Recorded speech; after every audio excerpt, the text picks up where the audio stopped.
ನಮಸ್ಕಾರ, ಸುಧಾಸ್ ಕಿಚನ್ಗೆ ಸ್ವಾಗತ. ನವಣೆ ಬಳಸಿ ಪಡ್ಡು ಮಾಡೋದು ಹೇಗೆ ಅಂತ ನೋಡೋಣ.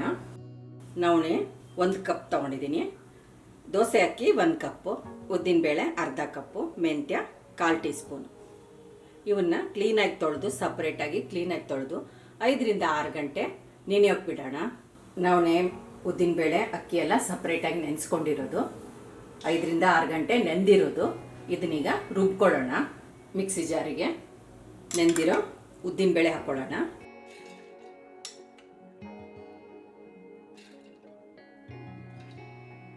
ಅರ್ಧ ಕಪ್ನಷ್ಟು ನೀರು ಹಾಕ್ಕೊಂಡು ನುಣ್ಣಗೆ ರುಬ್ಕೊಳ್ಳೋಣ. ರುಬ್ಕೊಂಡಿರೋ ಉದ್ದಿನಬೇಳೆನ ಒಂದು ಪಾತ್ರೆ ತಕ್ಕೊಳ್ಳೋಣ.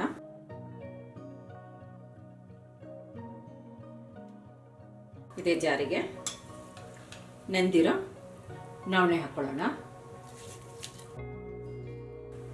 ನೀರು ಹಾಕಿ ನುಣ್ಣಗೆ ಪೇಸ್ಟ್ ಮಾಡ್ಕೊಳ್ಳೋಣ. ನವಣೆ ಇಟ್ಟು ನುಣ್ಣಗೆ ರುಬ್ಕೊಂಡಿರೋದು ಪಾತ್ರೆ ತಕ್ಕೊಳ್ಳೋಣ.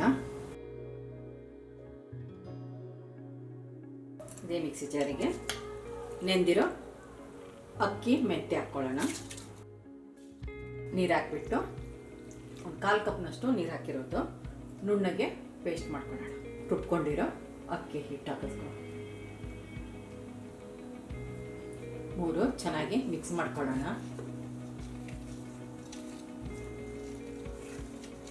ಉದ್ದಿನಬೇಳೆ ನವಣೆ ಅಕ್ಕಿ ಎಲ್ಲ ಚೆನ್ನಾಗಿ ಮಿಕ್ಸ್ ಆಗಬೇಕು. ಅಕ್ಕಿ ಹಿಟ್ಟು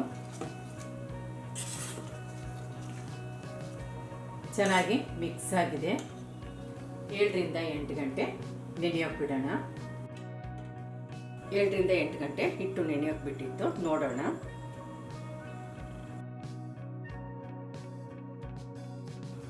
ಹಿಟ್ಟು ಚೆನ್ನಾಗಿ ಉದುಕ್ ಬಂದಿದೆ. ಈ ಥರ ಉದುಕ್ ಬಂದಿದ್ರೆ ನೀವು ಸೋಡಾ ಹಾಕೋದೇನು ಬೇಕಾಗಲ್ಲ. ಈ ರುಚಿಗೆ ತಕ್ಕಷ್ಟು ಉಪ್ಪು ಸೇರಿಸ್ಕೊಳ್ಳೋಣ.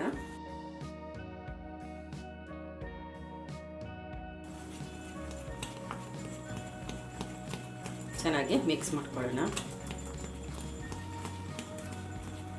ಉಪ್ಪು ಹಾಕ್ಕೊಂಡು ಹಿಟ್ಟು ರೆಡಿ ಇದೆ. ನಾನಿಲ್ಲಿ ಪಡ್ಡಿಗೆ ಈರುಳ್ಳಿ, ಕೊತ್ತಂಬರಿ ಸೊಪ್ಪು, ಸ್ವಲ್ಪ ಕ್ಯಾರೆಟ್ ತುರಿ, 2 ಹಸಿಮೆಣಸು, ಸ್ವಲ್ಪ ಕರಿಬೇವು, ಹಸಿಮೆಣಸಿನಕಾಯಿ ಹಾಕೊಳ್ಳೋಣ.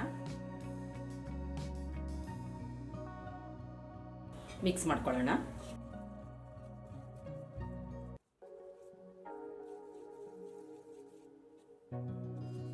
ಪಡ್ಡು ಮಾಡೋಕ್ಕೆ ಹಿಟ್ಟು ರೆಡಿ ಇದೆ. ಪಡ್ಡು ಹಂಚು ಕಾಯೋಕೆ ಇಟ್ಟಿದ್ದು. ಎಣ್ಣೆ ಹಾಕ್ಕೊಳ್ಳೋಣ. ಹಂಚಿಗೆಲ್ಲ ಈಗ ಸವರ್ಕೊಳ್ಳೋಣ. ಹಿಟ್ಟು ಒಂದ್ಸರಿ ಚೆನ್ನಾಗಿ ಈ ಥರ ಕೈ ಆಡ್ಕೊಂಡು ಹಾಕ್ಕೊಳ್ಳೋಣ.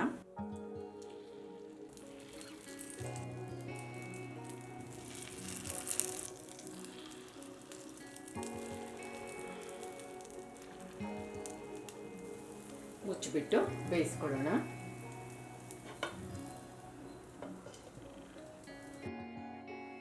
ತಿರುಗಿಸಾಕೊಳ್ಳೋಣ.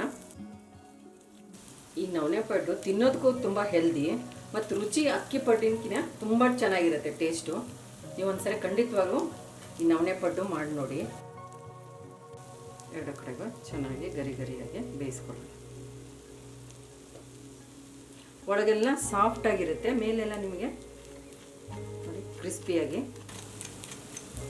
2 ಕಡೆಗೂ ಚೆನ್ನಾಗಿ ಬೆಂದಿದೆ. ತೆಕ್ಕೊಳ್ಳೋಣ. ನೋಡಿ, 2 ಕಡೆಗೂ ಚೆನ್ನಾಗಾಗಿದೆ.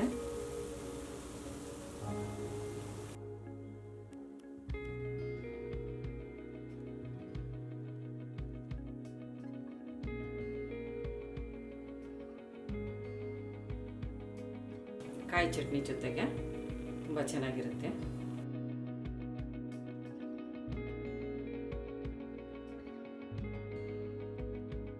ಸ್ಪಂಜಿಯಾಗಿದೆ ನೋಡಿ ಒಳಗಡೆಗೆಲ್ಲ. ನಮ್ಮ ಚಾನಲ್ಗೆ ಸಬ್ಸ್ಕ್ರೈಬ್ ಮಾಡಿ, ಬೆಲ್ ಐಕಾನ್ ಒತ್ತಿ ಹಾಗೂ ವಿಡಿಯೋಸ್ನ ಲೈಕ್, ಶೇರ್ ಮತ್ತು ಕಾಮೆಂಟ್ ಮಾಡಿ.